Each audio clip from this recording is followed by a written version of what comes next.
Le loup et l'agneau.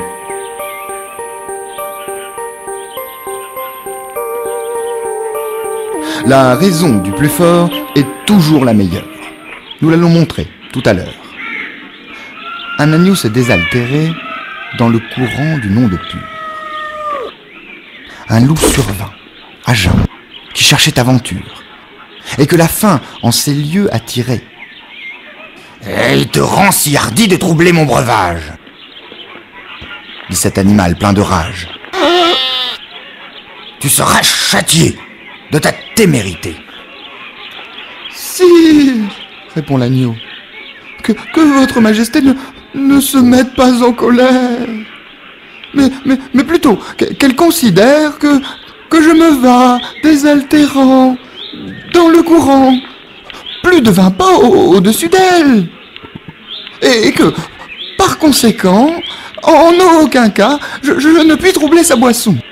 Tu la troubles, reprit cette bête cruelle.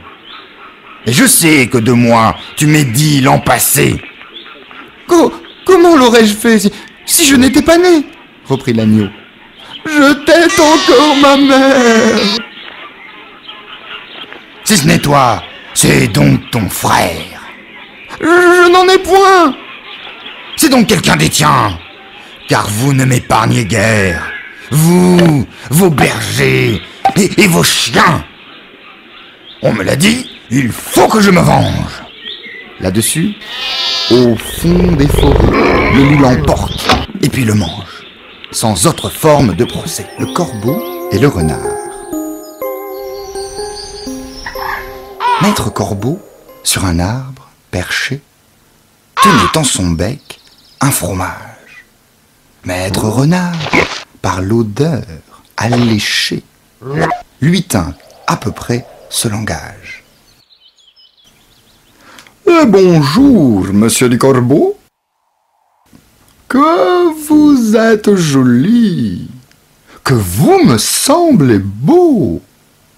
Sans mentir, si votre ramage se rapporte à votre plumage, vous êtes le phénix des hôtes de ces bois. À ces mots, le corbeau ne se sent pas de joie, et pour montrer sa belle voix, il ouvre un large bec, laisse tomber sa proie. Le renard s'en saisit et dit « Mon bon monsieur, apprenez que tout flatteur vit aux dépens de celui qui l'écoute. Cette leçon vaut bien un fromage, sans doute. » Le corbeau, honteux et confus, jura, mais un peu tard, qu'on ne l'y prendrait plus.